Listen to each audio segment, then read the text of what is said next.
Hey, good morning and happy Tuesday. It is Tuesday Titans Live with Randy Bird, and I am so grateful to have my guest on today, Don Yoakum. Don, say hello to everybody real quick. Hey, Randy. Hello, everyone. So I'd love to just take a second and edify you a little bit. Honestly, Don, your resume is like a 35-minute resume conversation, so I'm not going to do that. I'm going to hit the highlights and look at it from a 10,000-foot elevation, but basically, one of the things I was most impressed with is you were an Olympic team. What was it? 3-year member of the U.S. Olympic training team, 1 world title, consistent top 10 ranking in the World Cup circuit, and professional windsurfing. Tell me a little bit about that. Well, that was a lot of fun. Of course, that was many years ago. Yeah, 10 years ago. We this show we could be we could round up. Thank you. Well, it was an amazing time. Of course, that sport attracts more the adventure type individual. And so there's just some really cool people involved. And I think whenever you reach the top of any field of endeavor, whether it be windsurfing or real estate or ping pong or music, you just have an opportunity to be with and learn from some of the very best people in the world. And I really treasure that time, not only because I got to compete at an international level, but I got to meet some just amazing people you can imagine windsurfing. We were in some of the most exotic beaches of the world. And that came with many benefits, and it was a good time. And so I'm so jealous. And 3-time national champion, mind you. And do you still stay connected with that circle of group, those people after all these years?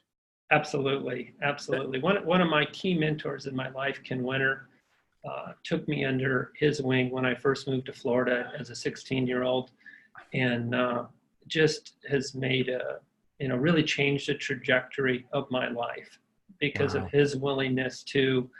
I was in the sport at a time when the technology, the equipment was changing very rapidly. So you'd come to a race and you'd win. And then the next week, 3 guys would have adapted their equipment in such a manner that now you're 6th, 7th place suddenly. And so being able to stay on the cutting edge of technology was a really important thing. And Ken was very grateful, very generous, I should say, in allowing me to share some of that equipment to be able to be competitive. I would at that age, of course, I didn't have the resources myself. I couldn't have done it without him. I think it's amazing that you've stayed in touch with him. Hopefully he gets to listen to this particular show and as we progress and get those kudos that you've provided him. And before we get too deep here, remember that we have this show. It'll be on Facebook Live on Tuesdays, as well as it'll be on our podcast, Like a Boss Pod, which is an entrepreneur and business podcast focused around business leaders. And obviously, Tuesday Titans is what it says it is. It's interviewing the titans of the industry. And, some of the past show guests have been Sean Kokoschka, Noli Williams, Tom Daves, Brent Gobe, just literally legends in the industry. Both in real estate and in the entrepreneurial space. But with that, I'd love to transition a little bit and finish your edification. So you started at Remax back, probably in roughly in the 90s and went through that market. Remax transitioned to Keller Williams. I remember working with you at Keller Williams. Yep. And you very, very successful. I know you're a humble guy, but I'm going to brag on you a little bit. I remember you as being the rock star of that envelope within Keller Williams. And you built, if I'm not mistaken, 10 offices from the ground up. And that is no small feat in itself. But a couple of those market centers have continued to climb the ladder to one being the most profitable market center in the nation in the franchise system. Mm-hmm. And several of those still being very profitable and very functional offices after all this time. And then now you've just a short time ago transitioned to eXp Realty. And we'll talk about that a little bit. Full transparency, we're partners in that endeavor. We're both aligned in the same company and the same organization. And, couldn't be more excited about that. But you, and again, part of this edification is you've really reached a milestone in eXp that I can literally say only a handful of people have done. And so walk me through the transition between Remax and Keller Williams and EXP. And we had one of the bright minds on one of our team meetings this morning that he said, he went to Remax and Keller Williams back in the day because that was, in his words, that was the greatest opportunity within the real estate space in the world. Yep. And I believe that as we went to Keller Williams back in that day. And so tell me a little bit about that. Tell me, your transition through that. And then I want to get back to, kind of where you're at now, if you will. You bet. Well, like in windsurfing, when I got competent at windsurfing, I moved to Florida so that I could learn from the very best people in the world. And in the winter, at least, that's where they trained, was Fort Lauderdale. And so I went there, I copied what they did, and eventually I became one of them. Well, when it came time for real estate, I could see when I got in the business, so I got in 89, my first full year was 1990, and Remax was the brand where the top people went, the Eagles, the leaders, right? And so I used that same mentality. I wanted to be in with the best of the best. I felt that I was. They had a very competitive comp structure. They were the first ones to pioneer the 100% concept, at least to get really national, international traction with it. And there were just a lot of really top performing individuals there. And my experience was great. I wouldn't say they provided an incredible amount of support, but they did enable a lot of autonomy, and they basically stayed out of our way. So we got to do whatever we needed to do as long as we stayed within ethical, moral guidelines to be top producers. And that is exactly what we did. Now, when Keller Williams came along actually they started in the 90s, but they really began to get some traction about the time I joined, which was 2000. I joined in September of 2000, and I joined as a team leader. My first recruit was Tom Daves. I was quite fortunate in that regard. You are very fortunate, or you've built a legacy within that name and brand. Yeah. So Tom put his faith in me and therefore in Keller Williams. And we built that Roseville Market Center under my leadership from 10 to 184 agents in 27 months. And as you mentioned earlier, that was one of the market centers that went on actually at one point to be the most profitable in their franchise system. And then I did go on to do several other market centers, in fact, 10 in total for KW. And that was just an amazing experience. Really am grateful for what I learned from them, and feel like I did make a difference for a number of people, created some great opportunities for others. And that was a good season in my life. That being said, in 2010, I chose to divest myself of my last Keller Williams franchise and become a full-time coach and be able to travel with my family. So we went to Maui and Mexico and fun places like that, and caught my breath, honestly, a little bit. We had gone through, as you know, a pretty rugged portion of the market. I did weather that, but it was exhausting. And so I felt that I needed some time. I had been traveling because I had offices all over the country at one point. In addition to the ones I built, I had purchased some as well. And my kids were small. I'm spending 2-3 weeks away from my family. And it was a time for us to reconnect and be a family. And now I look back on that and I think, geez, that was really a blessing for my family that I decided to pause my empire building at that point, because I feel like I have a connection with them that I wouldn't otherwise have. I love that, Don. And I can tell you that I've been able to witness that firsthand, your connection with your son. He's in Barcelona and, traveling the world in his water polo, and just, the other pieces that you bring into the family life is the balance that a lot of agents are missing, frankly. And I just commend you for taking that time off and understanding that those kids are only going to be that age for a small period of time. And then bam, it's gone. Sure. And, And so now you're coaching. By the way, I didn't say you own Pro Insight Coaching, which is a coaching company. Is it specifically for independent, broker owners, or is that just a strong suit of yours and kind of an area of expertise for you? Yeah, well, there's really two areas where I concentrate my focus. Independent brokers is one of them. I feel like they may have a unique opportunity in this environment because things in the real estate landscape are beginning to shift.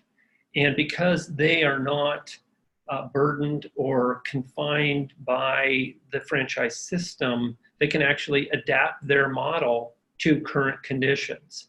And so when I'm coaching an independent, I'm able to give them a strategy that they could then readily execute, whereas a franchise, they may know what to do in order to adapt to the marketplace, but not be able to because they have to confine to their franchise rules and restrictions. And so that's why I chose that niche. And I have a personal passion for mentoring, coaching. And so I have developed my coaching practice around people of similar mind.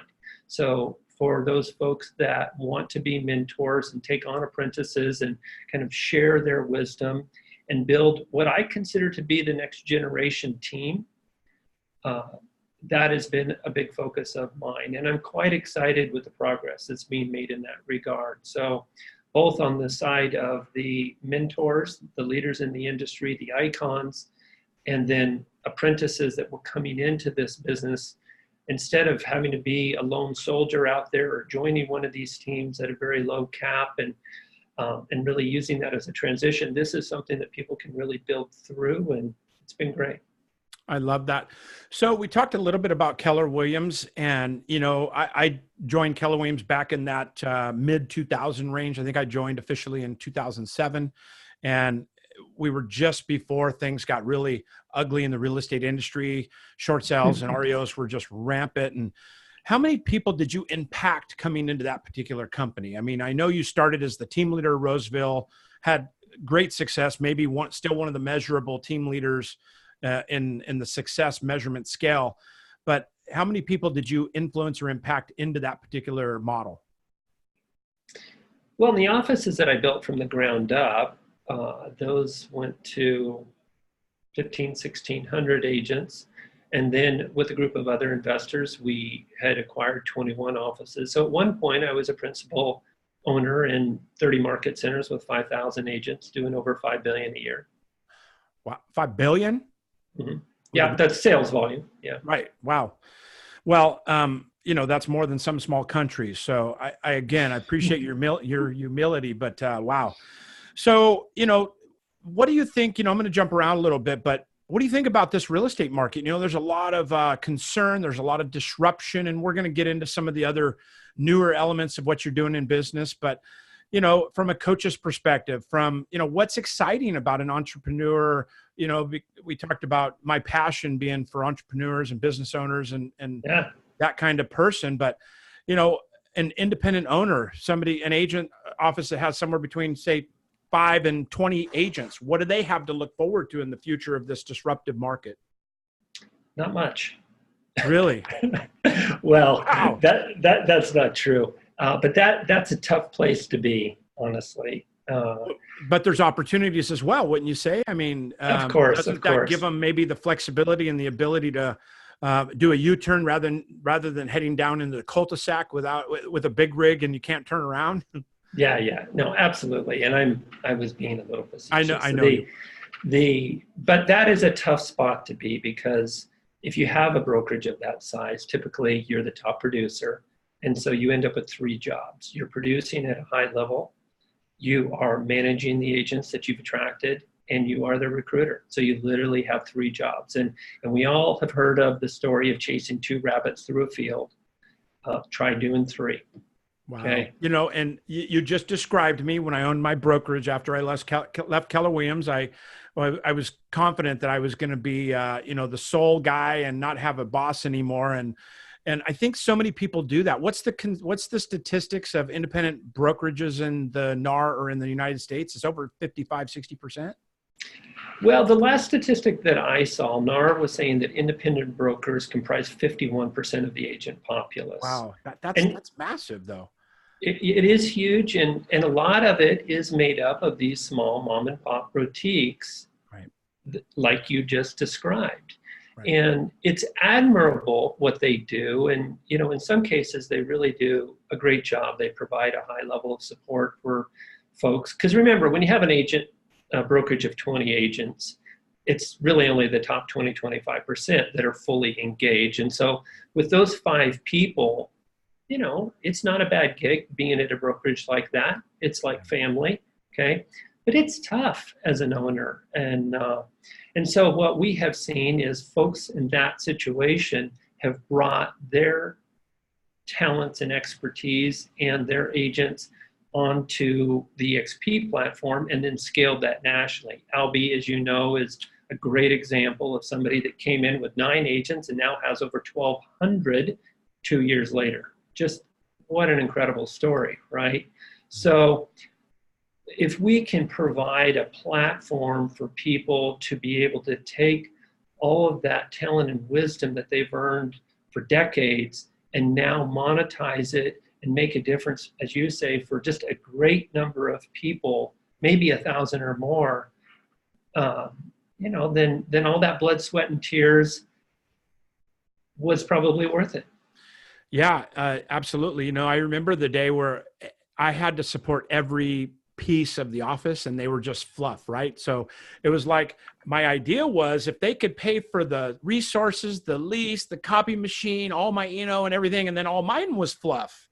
That was kind of the premise of, and a lot of brokers feel that way. And, within my coaching practice, that's one of the first things we look at is, how profitable they are, but typically they are carrying the load for the whole office. And, I appreciate your ideas and values around that. And from a coaching perspective, what people can expect, because in this changing market, you have to either scale up or you have to get leaner, right? I mean, it's kind of one or the other as the market's shifting and we're seeing these changes. And that's why I really was excited to get you on the call today to talk about the dynamics of that independent broker specifically. And then now let's transition to teams. Where are teams at in the world of real estate? They kind of came on the scene making a huge splash maybe a decade ago at most. And then where are they at now? Where do you see teams going in the future? Well, they certainly fill an important niche in our business. I would say the majority of teams, we have this interesting phenomenon in real estate. When you ask a realtor how much money they make, they quote you the gross number, typically, don't they? Correct. Okay. And so it kind of falls to reason that it's the same thought process with teams. Some of these teams are doing just this crazy amount of volume, right? 100 million, 300 million, et cetera, right? A business, though, a definition of a business is that it would produce a profit. Even if you left it for a year, you could come back and it would be producing an equal or greater profit when you come back. And so that's not what these guys have created. No. And what's happened instead is they have produced a tremendous amount of volume with a nominal amount of profit, with a high level of attrition and turnover, hence a pretty mediocre delivery of service. Not that they don't have good processes, both on the lead generation as well as service delivery, but the people are turning over so quickly that it's just not a consistent delivery of world-class service. And so I do believe that will evolve. I spoke to my mentor-apprentice relationship. I think that potentially could be one of the next generation forms of a team model. I'm certainly attempting to make it that way. And it addresses many of the concerns about being able to attract and retain talent, which teams historically have had a tough time doing. Teams are great, by the way, at getting an agent up to 2-3 deals a month rapidly. But then once they get there, that talent will typically leave. And so it's, here you you've put your time, money, and energy into this person, and just about the time that they become profitable for the team, they're off to They start their own office, across town. And yeah, I've got the t-shirt, and it's when you were telling the story, I was all of a sudden rolling through my head all the bad experiences and memories I had from that particular model. But there's just so much there's so much noise in this space right now. I mean, it's just a very, very noisy space. And as a past coach, that just recently I stepped away from coaching to follow my endeavors with the team building, and we have a large national team being built and steamrolling. And one of the things that we always look at is how much noise there is in the space. And I follow a lot with Inman and some of the other news sources, which Inman's kind of a double-edged sword. It's turned in a little bit of the Real Estate National Enquirer now. Right. But there also is a very, very good content that's, speed to use, as we're getting it very quickly. And I think there's tremendous value there as well. But it's a very noisy space. You have, the big companies, Coldwell Banker, that their stock prices are literally in the toilet from a 100-year history company, and the Compasses and the EXPs and the Open Doors and all these things going on that are very disruptive to the traditional model. Sure. I interviewed Sean Kokoska recently. Sean obviously was a fixture at Keller Williams. His mom's Dinah Kokoska, and he's joined EXP recently. And in their interview, we talked about the traditional brokerage, and he said they're done. He goes, that model is almost hard to show that it continued to exist in the traditional fashion of what it's existed. And that's a crazy thought when you think about, institutional size companies and companies of that size going to be completely disrupted. I've made personal predictions. This is not a coaching thing or any affiliation with my other companies, about some of these companies that are just not going to exist in 2 to 3 years that are massive brands. Well, I would say that they won't exist in the form they're in today. Correct. These companies some of them are led by some brilliant people, okay? And they, and some of them already know what they need to do in order to adapt to the marketplace. But many of them are franchises, and so they have to operate within the constraints of that system so they don't jeopardize their fiduciary to their franchise holders. Right. And so I would agree with you to the extent that this correction, I don't think that this correction that we're entering right now is going to have the same price, how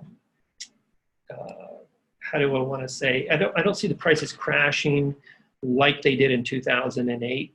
But I actually see this correction being more disruptive to the brokers than the last one, because we've had 3 different things that are occurring, 3 forces that are acting on the brokerage, and that third shoe is about to drop, okay? So we've had commission compression, right, from the agent to the consumer. Agents are making less as a percent of sale. Correct. Normally. Yeah, it went from 3% to 2.5% average. Now starting to be closer to 2.25% in the many markets. Yeah, and it does vary by market, and but it's less. Okay. Yeah, correct. And then we've had margin compression from the brokerage to the agent. True. Right. When I was leading that KW office back in 2000, 2002, we were the only company with a cap in town. Right? I thought I was shooting fish in a barrel, right? Now everybody's got a cap, and they're not even competitive now. Okay, so we've had margin compression from the brokerage to the agent. The third force is the market.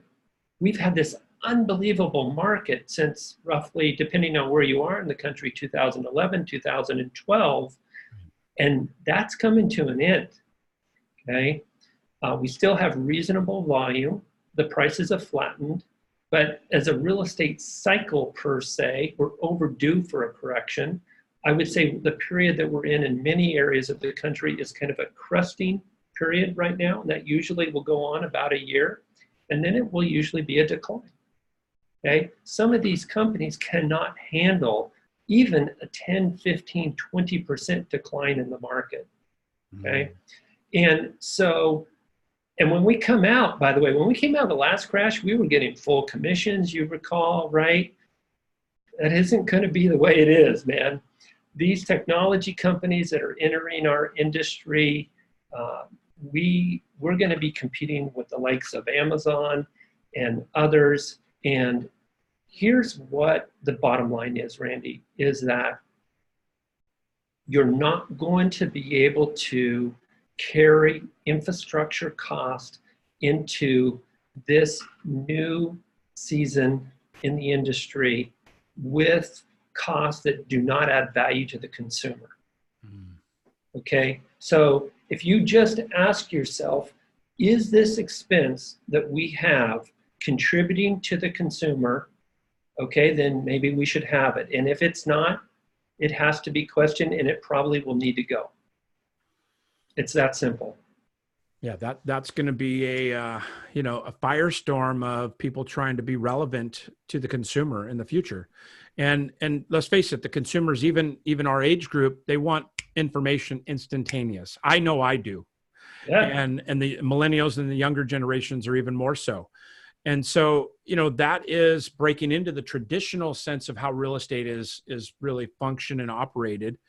I still am a big believer that you're still going to need the live person to support you and to guide you through this process. I think we can make a lot of it duplicatable and scalable through leverage of technology and all this stuff. But at the end of the day, it is still one of the biggest transactions of people's lives and financial careers. And to think that it's just going to be replaced by an app is just, it's not going to happen. Well, and we've seen this in the lending industry.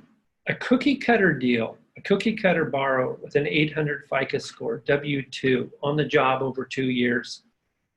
You can key that into the computer and it can spit out a rate for you. And if you're doing a refinance, that's tough to compete with an internet company on that basis, right? But not everybody has an 800 FICO, is W-2, been on the job for 2 years. And if it's a purchase, there's a lot of different moving parts. And it's not just the borrower, sometimes it's the property that will have issues.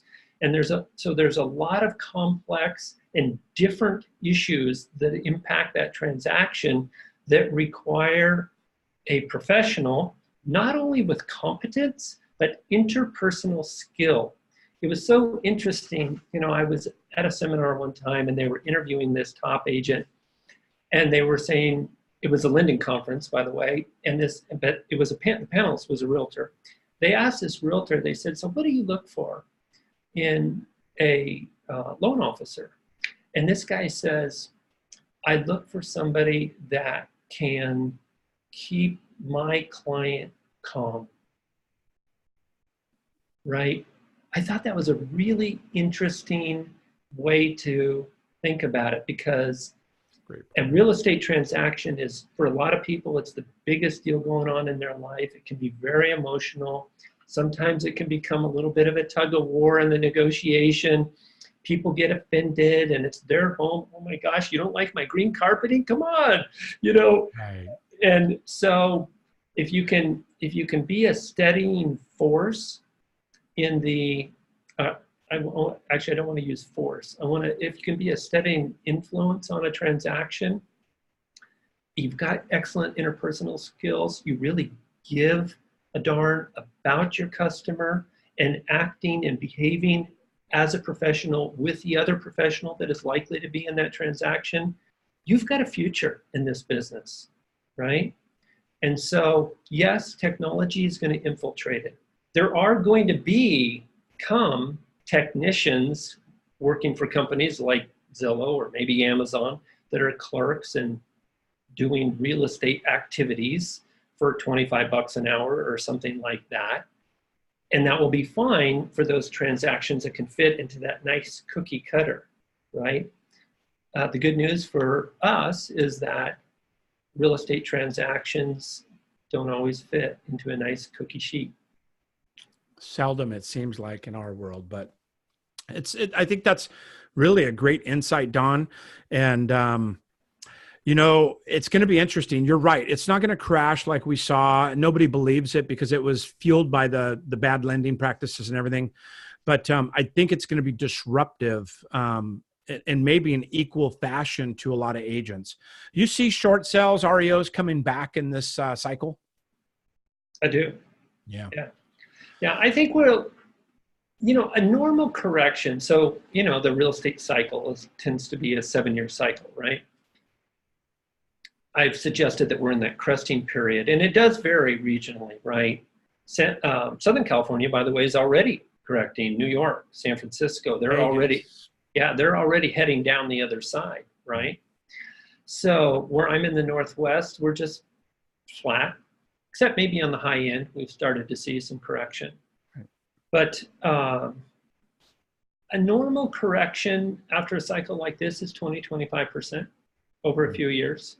Right. Yeah, that's going to be, like you said earlier, that's going to be, it's going to be crippling to some of the independent brokers and broker owners and team leaders of teams that are keeping offices open just for their, structure and for their benefit to have that nice office and stuff. And they have 6 or 10 agents that maybe are helping support that.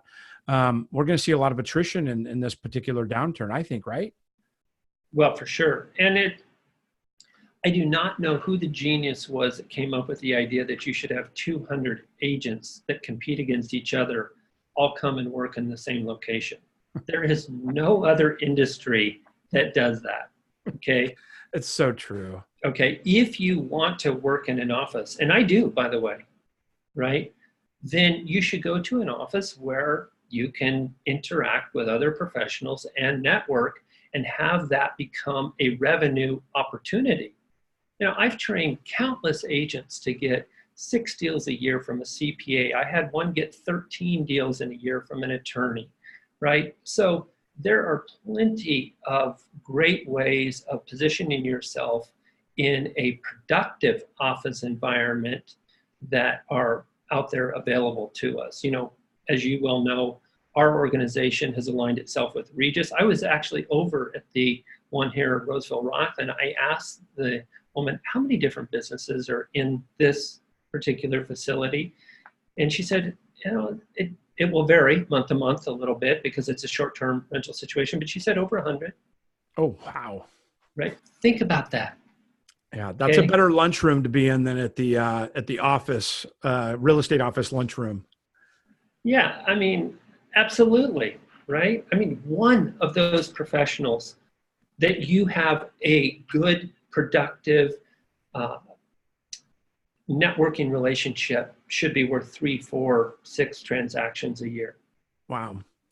And, I want to segment into EXP for you and what you and, your partner, Tom, have been able to accomplish, which very, very few have. Before that, can we talk about 75 Hard real quick? We're almost at the end of this deal. I'm like in the celebratory phase. So for those that don't know, 75 Hard is a Andy Frisella that has MFCEO project. He has this contest, kind of a commitment more than a contest, right? And basically it's 2 workouts a day, a gallon of water a day, reading 10 pages of a nonfiction business book a day, taking a picture of yourself every day, and a strict diet. And a lot of us added like one more thing or so, but basically those 5 core things that you do for 75 days straight, no days off, no grace days, no cheat days. You start all over. And there's a small group of us, and I don't know how small it is, but it's small. We started with over 52, 56 people, right, Don? And we're down to maybe 6 or 7 or 8, maybe?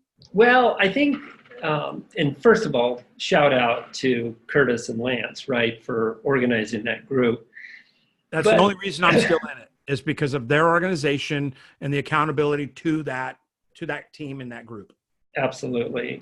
Yeah, I would say the same. So that group has 63 members, and I'm guessing that there are 9 or 10 or 11 of us that are still standing.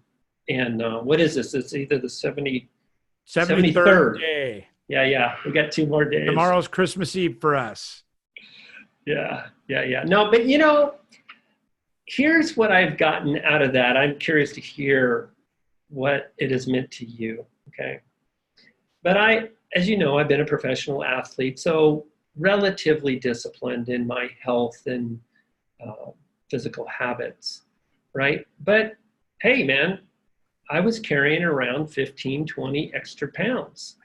And, uh, and I still did athletic things, but I did them in a way as though I were a weekend warrior, not as a high level athlete like I once was, right? And so it has, for me, it has shown me that I can take control of my life. I can practice really good, healthy daily disciplines. And as you well know, we've now applied that to our prospecting activities as well through Building Atomic Habits, which by the way, great book by James Clear. And so that can be as simple as calling 2 or 3 people in your sphere of influence every day, right? But just doing those good, healthy things day in and day out. And by the way, I don't know what you're going to do after the 75, but I'm going to keep going, except I'm going to allow myself one grace day per week, right? A day of rest, let my body re-energize, and I may have a glass of wine too. 100% for sure. My experience, this is your show and I want to keep it and make it about you, but my experience was profound. It was about 14 days of physical, and then it's all been mental. And that blows me away. I did not expect that. I heard that and I still didn't believe it. I expected it to be a physical discipline, and I'm a military guy. So when I think of boot camp, I think of physical discipline for 12 weeks. And the mental torment didn't really come into play for me when I think and look back at boot camp. Man, this was an absolute mental play the whole way through. And it had, just like Andy said, it had segments that were way worse than you would imagine. Mm-hmm. The 50s were really, really troubling for me. And the 50 day, 52, 55, 57, for whatever reason, it was just kind of the luster wore off, but yet we were still doing our thing. But I'll be honest, for me, the business discipline has been mind-blowing and absolute game-changing. And then the mental clarity, maybe from no drinking, and the mental clarity of just eating completely healthy and being conscious about that, and water. I mean, I have water. Honestly, I feel like one of those, and I'm not trying to, probably going to piss somebody off with this, but I look like one of those chicks that do nothing but wear gym outfits and skinny little, you know what I'm talking about, right? And that's like their whole wardrobe. I'm that guy now. I have been in gym shorts for like 2 months, and it's 37 degrees outside. It's just, that's my life now, it seems like. And I love it. And I wasn't the physical workout guy like you, frankly. I was physically able and capable, but the older we get, the better we were. And that was me. And now I really have a discipline to working out that I cherish. I'm not going to let that go. As you know, I came back from surgery, so I had another added element of both difficulty and reward, because I'm super strong in my upper body and my shoulder and stuff. Is my doctor's blown away that I had that significant of an injury, and I'm lifting the weight I'm lifting. Awesome. So, I'm totally blessed, but the business takeaway for me was it. It was absolutely it. Well, listen, we're getting kind of towards the end, and I want to make sure we cover this, but you and Tom, I mean, I know you, right? You were a legend in the Keller Williams space when I was in that space as a team leader.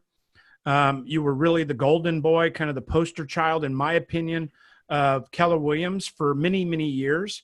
I always looked up to you in many capacities there.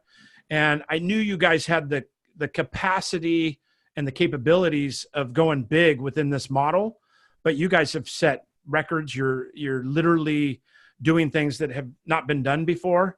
And, talk a little bit about that. I mean, you guys have reached a milestone in the company. I don't want to get into the nuts and bolts of that particular model and try and have everybody understand what these mean. But basically, you've personally enrolled and built an organization that is in the top less than 1% in the whole company.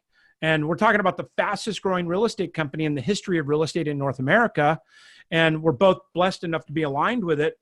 And we wear that shirt proud, like Curtis Johnson said this morning, which I think he was brilliant on your show this morning and in your team meeting. But tell me a little bit about that. I mean, how are you having this kind of success? And you recently did an event in Portland that I was present with, and you talked about the power of powerful questions, and you had so many nuggets that I got out of that. But can you give us a little glimpse into what success at an incredibly high level looks like for you? And again, I know you're a humble guy, but let it rip a little bit. Let people know what you're doing and what's happening for you. Well, one of the things that I have attempted to do is position myself with other high talent individuals. You heard how I did that in windsurfing. And then when I got into real estate, I aligned myself with the top producers at Remax. When Keller Williams came on to the forefront with what I felt was a more learning-based model and more supportive, frankly, than Remax, I chose to become a leader in that organization. And hindsight's 2020. And EXP, founded by Glenn Sanford, had the benefit of observing all of these other business models. And so he came up with kind of the best version of that. And remember, he didn't have the constraints of having a legacy system that he had to undo in order to create this opportunity. Great point. Okay. And so, when you have a clean slate here, you can draw up, especially when you already have the knowledge of what everyone else has done, and just a brilliant system. I have never in my life seen a business model, and I've owned businesses for 36 years now, that has this risk reward quotient. There is nothing better. Okay. And, we talked about the independent broker. They can now align themselves with us. They can scale their brokerage without broker liability and capital risk. And they can do it in a regional, national, and even international way now. So like 2000 with KW, where I felt like I was shooting fish in a barrel, that's what it feels like now. Wow.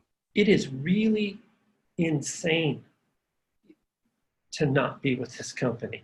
If your talent, especially if you are icon level, right? So you're doing, depending on your market price, if you're doing 28, 30 plus deals a year, it is a disservice to you and your family to not be at this company. Wow. Okay?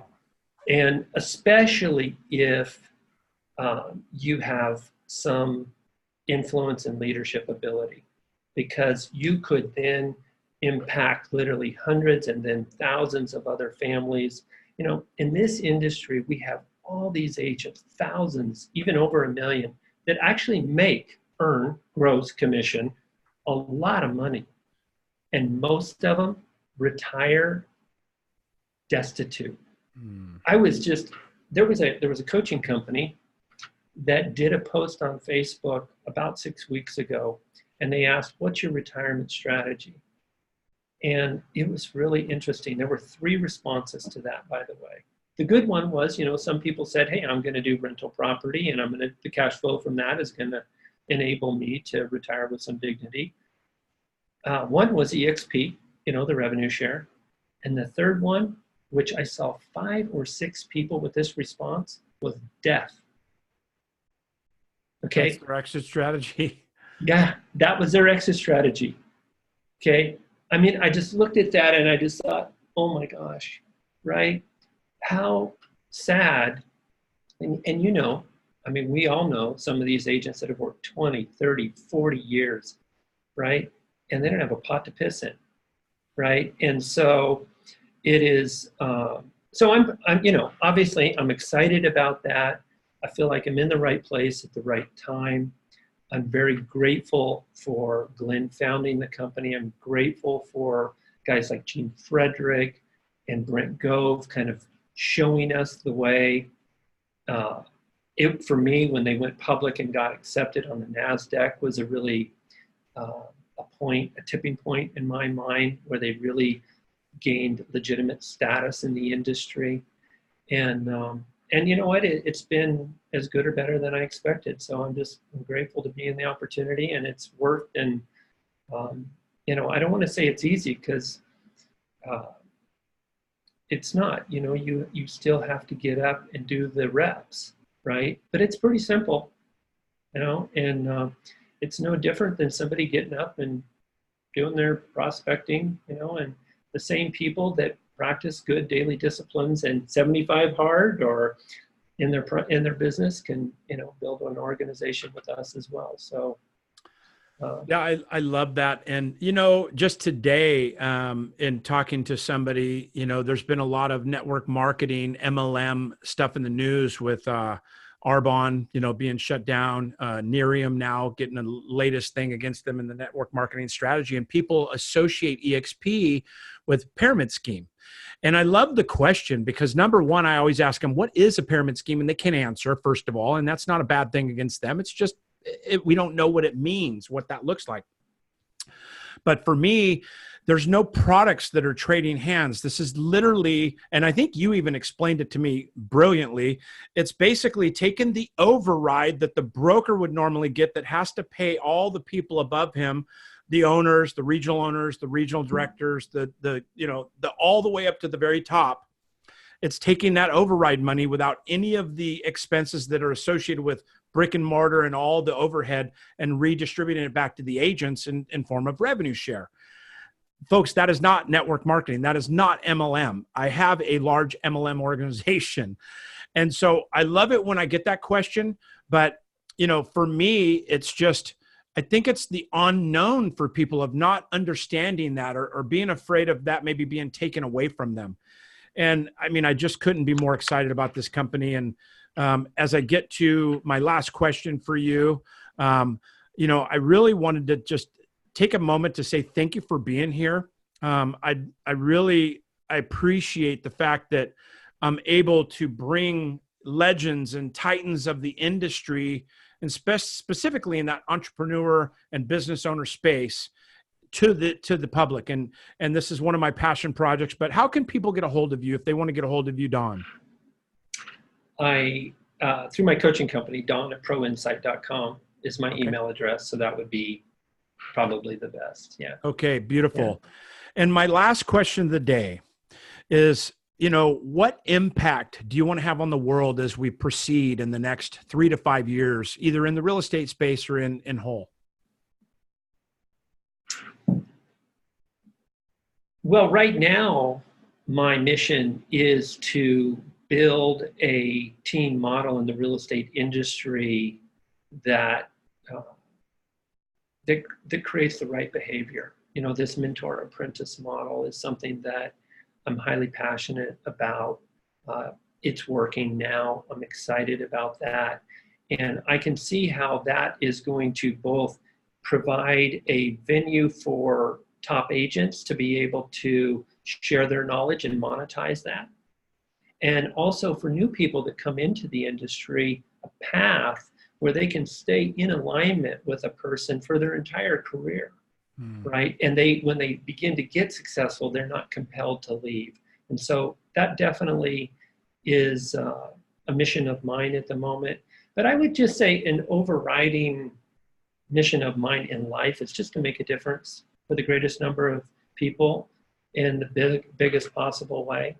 I feel like if I do that, then I will have had a meaningful life. And when I should pass on, then hopefully those folks that I impacted in a positive way will carry on that legacy and make a difference for others, and kind of the ripple effect. And that feels good to me. I love that. And I'm gonna drop something on you that we didn't talk about, but when we first sat down and talked, one of the things, you're a very big family man. You have a loving wife, Kat, and a loving family around you. And one of the things that you said that struck with me to this day, and you probably know where I'm talking about now, is you said, I want my kids to look at me and know that I'm a successful, that I did it, that I accomplished it. And they're looking up to me with those open eyes to say, that's my dad. And when you had a lot of success earlier in your real estate career, they were small. They don't remember that. And they're getting to the age where they're very impressionable, and you're setting a standard for them. And I just want to applaud you. I want to say that you are doing it. You've done it. And that just really stuck with me. That showed me who Don Yoakum is to me. And I'll always remember that about you, buddy. Well, thank you. Well, and that's not just for my kids, Randy. I had at one point, as I told you, I had a principal interest in 30 offices with 5,000 agents. Okay. And the crash was tough. I got through it, I managed it, and it was a hard and valuable experience. And then, as you know, I took some time, and really became more of a family man. And to your point, my kids were still pretty young. And it's not so much that I want them to see me hold some great stature. More importantly, I do want them to see that one can live a simple life, and that is really valuable. Like when we lived in Mexico, just seeing the happiness of some of these families living just a very simple, clean life is just, I'm so happy that my kids had the benefit of seeing that. But then to be able to re-embark or to engage in a way that requires some discipline, right? They're now getting to see their dad getting back in the ring and having to do the reps, taking a punch here or there, occasionally getting his knocked on the mat, right? Getting back up. And nobody is perfect, okay? Especially not me. I've succeeded more than I have failed, but I've failed plenty, okay? The difference is that when I do, I ask myself, okay, what can I learn from that experience? Right. Okay, dust myself off, get back up, get back in the ring, and begin again with newfound wisdom and making sure that I align with the right individuals like you and Tom and EXP, and then it really is just a matter of doing the reps and doing it coming from a place of contribution, and then it's all good. I love that. And I love that about you. Again, you're a man of humility, but frankly, you guys are doing great things. It's fun to watch you and fun to be part of it and just watch the dust storm around you as you rise to the top of this. So thank you for being here today. Thank you for contributing. And I know that you're making a difference in the lives of maybe many agents that listen to this that need direction and need understanding of what the future looks like for that. But with that, thank you for being here today. I really appreciate you. Thank you for contributing to Tuesday Titans, and I'll see you all soon. All right, everybody, have a great day. Don Yoakum, thank you for being here. Yep, thank you. Thanks, my friend. Talk to you later. Bye. Yep.